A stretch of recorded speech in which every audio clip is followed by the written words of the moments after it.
Hi hello வணக்கம். நான் உங்கள் காயா ரெடிமேட்ஸ் காயத்ரி சரவணன் ஃப்ரம் திருத்துறைப்பூண்டி.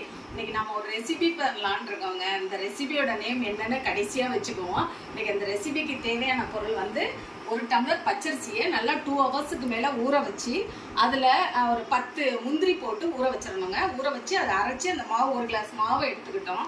அதுக்கப்புறம் பொடிச்ச வெல்லத்தை எடுத்துக்கிட்டோம். அடுத்து பொடிசாக நறுக்கின தேங்காய், அதை வந்து எங்கள் அக்கா நறுக்கிட்டு இருக்காங்க கீழே உட்காந்து. நான் இப்போ கொஞ்சோண்டு நறுக்கினதை டெமோக்காக வச்சுருக்கேன். நான் பொடிசாக நறுக்கின தேங்காய், தண்ணி, தேவையான அளவு தண்ணி. இப்போ நாம் என்ன செய்யணும்னா, ஒரு கடாயில் சர்க்கரையை வச்சுக்கணும், இன்னொரு கடாயில் மாவை வச்சுக்கணும். இப்போ பாருங்களேன், அந்த பொடிச்ச தேங்காய், ஏலக்காய், வெல்லம், பொடிச்ச வெல்லம், தண்ணி, அரைச்ச அரிசியும் முந்திரியும் அரைச்ச மாவு. இப்போ நம்ம என்ன செய்யணும்னா, வெள்ளத்தை பாகு காய்ச்சிக்கணும் இல்லையா. பாகுனாக்கா திக்காக வரணும் அப்படின்லாம் இல்லைங்க, கம்பிப்பாக தான் வரணும் அப்படின்லாம் கிடையாது. தேங்காய் வெள்ளத்தை வந்து அது கரையிறது வரையும் இருந்தால் போதுங்க. வெல்லம் கரையணும். இப்போ மாவுக்கு தேவையான அளவு தண்ணி கலந்துக்கிறோம். 5 மடங்கு, 1 மடங்கு அரிசிக்கு 5 மடங்கு தண்ணிங்க கலக்குறேனா. 5 மடங்கு தண்ணி. இப்போ தண்ணி 5 மடங்கு தண்ணி, தேவையான அளவு தண்ணி கலந்துட்டோமா. கலந்ததுக்கப்புறம் நல்ல லிக்யூடாக இருக்கணுங்க. நெக்ஸ்ட் வந்து தேவையான வெல்லம், பொடிச்ச வெல்லத்தை வந்து பாகு காய்ச்சாமல், அதாவது யூஸ்வலாக அது கரையிற மாதிரி காய்ச்சிரும், அவ்வளோதான்.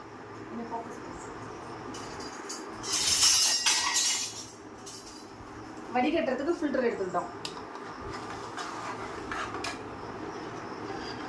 இந்த மாவை வந்து கிண்டி விட்டுட்டே இருக்கணும். அது வந்து அப்படியே டைலூட் ஆகணும் இல்லையா. அந்த டைலூட் ஆனதை வந்து அப்படியே கட்டிப்படாமல் அதை கிண்டி விட்டுட்டே இருக்கணும். கிண்டி விடும்போது அது திரண்டு அப்படியே கொஞ்சம் அடர்த்தியாக வரும். அப்போ இந்த பொடிச்ச வெல்லத்தை பாக எடுத்து அதில் ஊற்றணும். ஊற்றிட்டு சிம்பிள் ரெசிபிங்க, ஆனால் பக்கா டேஸ்ட்டுங்க.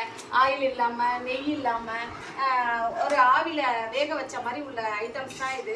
ஆயில் ஐட்டம்லாம் கொடுக்கறதுக்கு பதிலாக இந்த மாதிரி டிஃப்ரெண்ட்டாக ஒரு ரெசிபியை ரெடி பண்ணி ஸ்கூல் விட்டு வர்றவங்க குழந்தைக்கு கொடுங்க. ரெடி ஆகிட்டுருக்கு. Wait for you. இப்போ அந்த வெல்லம் காய்ச்சிரும் இல்லையா, கரையிறதுக்காக அந்த வெள்ளை பாகு கரைஞ்சிக்கிட்டு இருக்கு. நெக்ஸ்ட் ஒன், அரைச்ச மாவும் முந்திரியும் டைலூட் பண்ணனதை திக்காகிட்டு இருக்கு. நல்லா கன்சிஸ்டன்சி பதம் வர்றது வரையும் நம்ம கொஞ்சம் வெயிட் பண்ணுவோம். வெல்லம் நல்லா பொடிஞ்ச வெல்லம் நல்லா கரைஞ்சிருச்சு. இதை இப்போ இந்த மாவோட டைலூட் பண்ண போகிறோம். அரைச்சிட்டோம். இப்போ கரைச்ச வெள்ளைப்பாகை எடுத்து அந்த மாவில், டைலூட் ஆகிட்டு இருக்க மாவில் ஃபில்டர் பண்ணி ஊற்றுறோம்.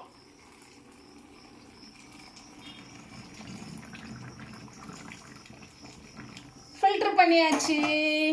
நெக்ஸ்ட் வந்து இந்த மாவை ரெண்டையும் சேர்த்து நல்லா டைலூட் பண்ணுறோம். கட்டி பிடிக்காம, கட்டி வந்துட்டு இருக்கு, கரைச்சிடலாம்.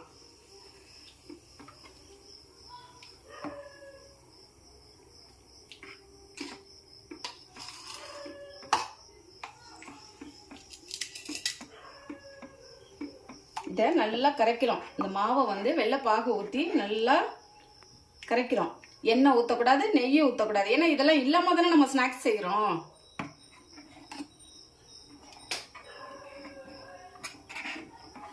இப்போ பொடிச்சு வச்ச தேங்காவை அதில் சேர்க்குறோம்.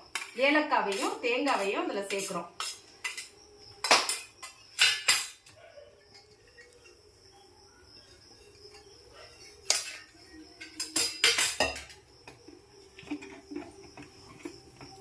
இந்த கன்சிஸ்டன்சி பதம் வந்து கொஞ்சம் கொஞ்சமாக வந்துக்கிட்டு இருக்கு. இப்போ தான், இன்னும் ஃபுல்லாக வரல, கொஞ்சம் கொஞ்சமாக வந்துக்கிட்டு இருக்கு.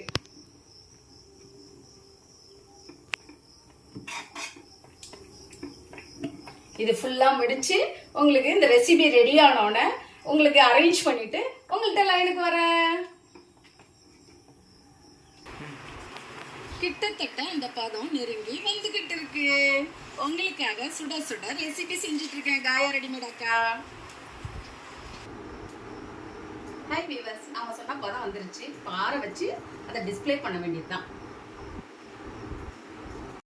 நம்ம ரெடி பண்ண கன்சிஸ்டன்சி பதம் வந்துருச்சுங்க. இதை இறக்கிட்டோம், கரண்டியை தண்ணியில் நனைச்சாச்சு. இப்போ தேவையான டிசைன் பண்ணணும்.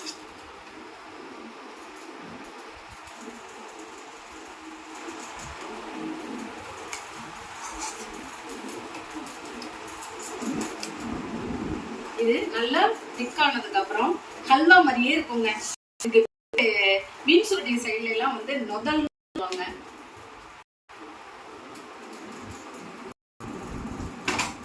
இது கொஞ்சம் ஆறணும். ஆறுனதுக்கு அப்புறம் இதோட டேஸ்ட்டை சாப்பிட்டோம்னா கேக் மாதிரி வருங்க. தேங்க்யூ.